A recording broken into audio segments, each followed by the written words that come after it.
Comportamiento en UD.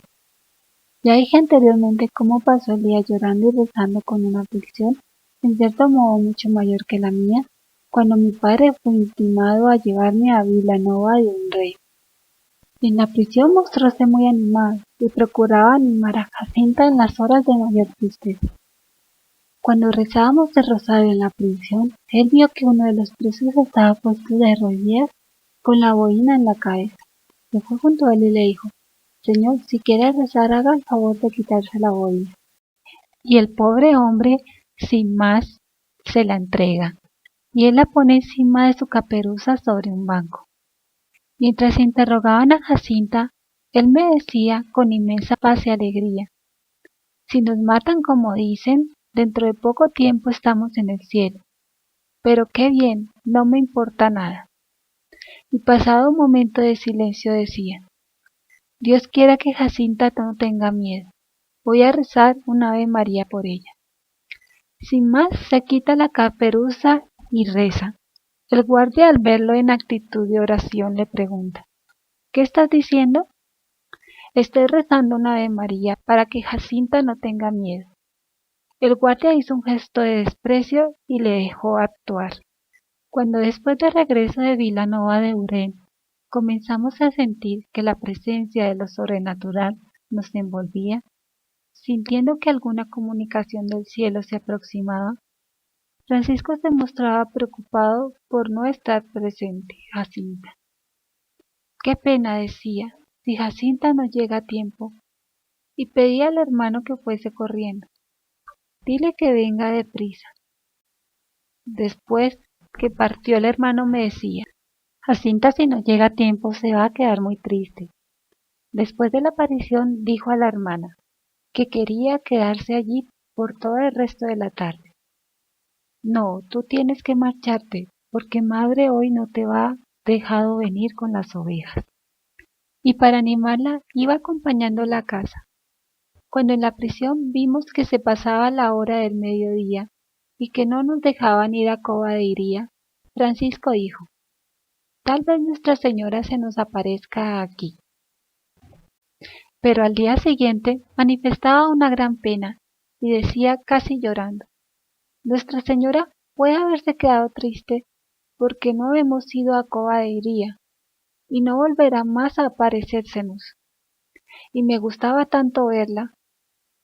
Cuando Jacinta lloraba en la prisión con la añoranza de su madre y de la familia, él procuraba animarla diciéndole: madre, si no la volvemos a ver, paciencia. Lo ofreceremos por la conversión de los pecadores. Lo peor es que Nuestra Señora no vuelva más. Esto es lo que más me cuesta, pero también esto lo ofrezco por los pecadores. Después me preguntaba: oye, ¿Nuestra Señora no volverá más a aparecérsenos? No lo sé, pienso que sí. Tengo tanta añoranza de ella. La aparición en los Baliños fue, pues, para él de doble alegría. Se sentía con angustia por el recelo de que ella no volviese. Después decía: ciertamente no se nos apareció el día 13 para no ir a casa del señor administrador, tal vez porque él es tan malo. Influencia de las últimas apariciones. Cuando, después del día 13 de septiembre, le dije que también en octubre vendría nuestro Señor, él manifestó una gran alegría. ¡Ay, qué bien! Solo lo hemos visto 2 veces, y a mí me gusta tanto ver a nuestro Señor. De vez en cuando preguntaba: ¿todavía faltan muchos días para el día 13? Estoy ansioso de que llegue, para ver otra vez a nuestro Señor. Después pensaba un poco y decía: pero oye, ¿estará él todavía tan triste? Tengo tanta pena de que esté así de tan triste. Le ofrezco todos los sacrificios que puedo hacer. A veces ya no huyo de esa gente para hacer sacrificios. Después del día 13 de octubre decía: gocé mucho al ver a nuestro Señor, pero me gustó más verle en aquella luz donde también estábamos nosotros. De aquí a poco tiempo el Señor me llevará junto a él, y entonces sí que le veré para siempre. Cierto día le pregunté: ¿por qué cuando te interrogan sobre alguna cosa, baja la cabeza y no quieres responder? Porque deseo mejor que lo digas tú o Jacinta. Yo no oí nada. Solamente puedo decir que sí, que vi. Y después, si digo alguna de esas cosas que tú no quieres, de vez en cuando se alejaba de nosotros de una manera disimulada, y cuando le echábamos de menos no poníamos a buscarlo, llamándolo. Entonces nos contestaba desde alguna tapia o de una mata o árbol, donde rezaba postrado de rodillas. ¿Por qué no nos avisas para que recemos contigo?, le preguntábamos a veces. Porque prefiero rezar solo. Ya escribí en las notas para el libro Jacinta lo que ocurrió en una propiedad llamada Barcea. Me parece que no es preciso repetirlo aquí. Un día pasábamos camino de casa por delante de la vivienda de mi madrina de bautismo. Ella acababa de hacer aguamiel y nos llamó para darnos un vaso. Entramos y Francisco fue el primero a quien le dio el vaso para que bebiese. Él lo tomó y sin beber lo pasó a Jacinta para que bebiese primero conmigo, y entretanto, dando un rodeo, desapareció. ¿Dónde está Francisco?, preguntó la madrina. No lo sé, hace un rato todavía estaba aquí. No apareció, y Jacinta y yo fuimos a buscarlo, no dudando ni un momento que estaría sentado junto al pozo ya tantas veces mencionado. Francisco, ¿no bebiste el aguamiel? La madrina te llamó muchísimas veces, pero no apareciste. Cuando tomé la copa recordé de pronto hacer ese sacrificio para consolar a nuestro Señor, y mientras veíais me escapé aquí. Anécdotas y canciones. Entre mi casa y la de Francisco vivía mi padrino Anastasio, casado con una mujer de bastante edad a quien el Señor no había dado descendencia. Labradores muy ricos no necesitaban trabajar. Mi padre le llevaba las cuentas y se hacía cargo de la labor y de los jornaleros. En agradecimiento por eso, tenían especial predilección para conmigo, sobre todo la dueña de la casa, a quien llamaban Madrina Teresa. Si no iba a su casa durante el día, tenía que ir a dormir durante la noche, pues ella decía que no podía pasar sin su terroncito de carne, así me llamaba. En los días de fiesta gustaba de adornarme con su cadena de oro y grandes pendientes que me caían hasta los hombros, y un precioso sombrerito en la cabeza, cubierto de bolas de oro que sujetaban grandes plumas de diversos colores. Nunca parecía otra más adornada, y mis hermanos y la madrina Teresa estaban orgullosas de mí. Para decir verdad, a mí también me gustaban mucho las fiestas, y la vanidad era mi peor adorno. Todos mostraban hacia mí simpatía y estima, menos una huérfana de la que se sabía encargado la madrina Teresa, al morir su madre. Ella parecía temer que viniese a quitar algo de la herencia que ella esperaba, y por cierto, no se habría equivocado si el buen Dios no me hubiese destinado otra herencia mucho más preciosa. Cuando se estaba difundiendo la noticia de las apariciones, el padrino se mostró indiferente y la madrina totalmente contrariada. Se mostró descontenta por semejantes invenciones, como ella misma decía. Comencé por esto a escaparme de su casa cuando podía, y también conmigo empezaron a desaparecer esos grupos de niños que allí con mucha frecuencia se juntaban, y que la madrina tanto gustaba de ver danzar y cantar, dándoles higos pasos, nueces, almendras, castañas, frutas, etc. Pasando, pues, una de las tardes de domingo, por delante de su casa con Francisco y Jacinta, nos llamó diciendo: «Venid acá, pequeños embusteros, venid acá. Ya hace mucho tiempo que no pasáis por aquí». Y de nuevo nos hizo muchos mimos. Pareciendo haber adivinado nuestra llegada, los otros niños empezaron a llegar. La buena madrina, contenta de ver otra vez en su casa la reunión que hacía tanto tiempo se había dispersado, después de mimarnos con muchas cosas, quiso una vez más vernos cantar y bailar. «Vamos ya, ¿qué ha de ser?», ¿Qué no dejas de ser? Escogió ella por fin. Los parabienes desengañados. Un desafío, los pequeños a un lado, las pequeñas a otro. Coro. Tú eres el sol de esta esfera. No le niegues tus rayos, sonrisas de primavera. Ah, no conviertas en desmayos. Parabienes a la niña, con fragancia al nuevo sol, porque risueña divina, los mismos de otro rebol. Es año rico de flores, rico de frutas y bienes, y uno nuevo en albores, rico de esperanzas viene. Son tus mejores presentes, tus mejores parabienes. Ciñe con ellos la frente, mejor corona no tienes. Si el pasado te fue lindo, futuro más lindo tienes. Parabienes al pasado, para el que entra, parabienes. En esta vida flor del Atlántico, en este amigable festín, celebre este alegre cántico al jardinero y jardín. Compadécente las flores de su paterno solar, tu lar de castos amores, de tu bien amar. Coro. Das por hecho caballero, que al ver asomar las naves, por Berlenga y Carboeiro, las luces del faro apagues. El mar de furia revienta, remolino eterno fulcro. Cada norte es una tormenta, cada tormenta un sepulcro.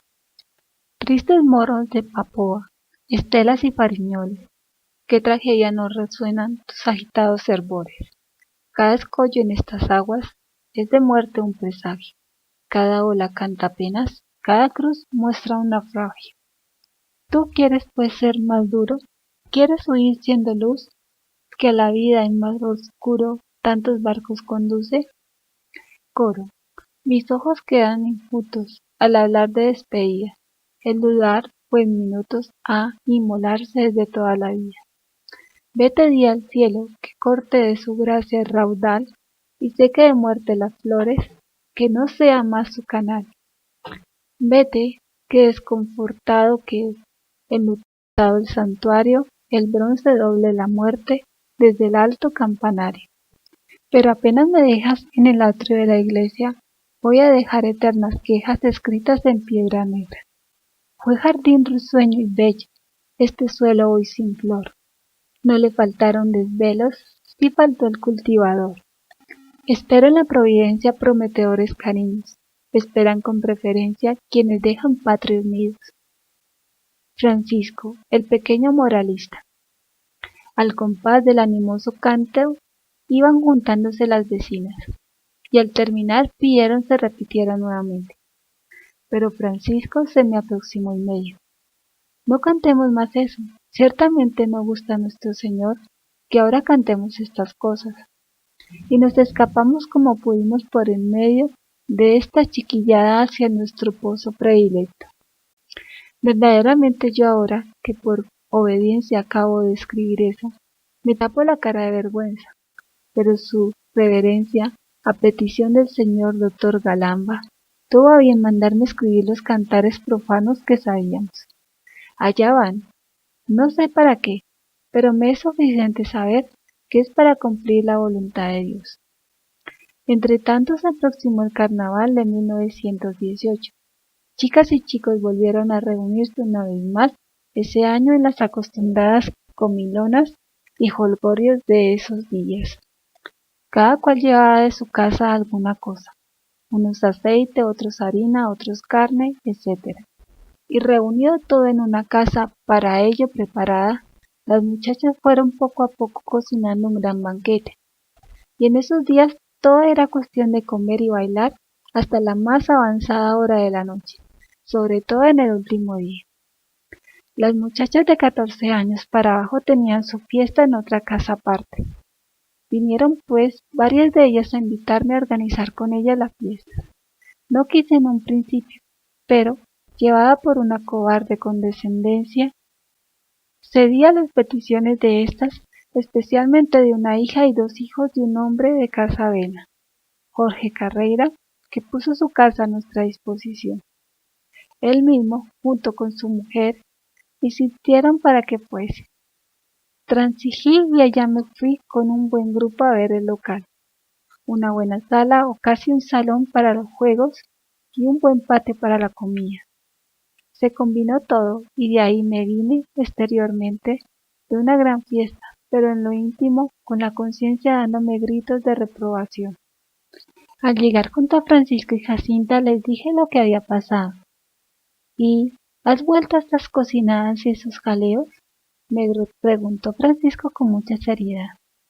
¿Ya te olvidaste que hicimos el propósito de no volver nunca más a esas fiestas? Yo no quería ir, pero como te darás cuenta, no dejan de pedirme que vaya.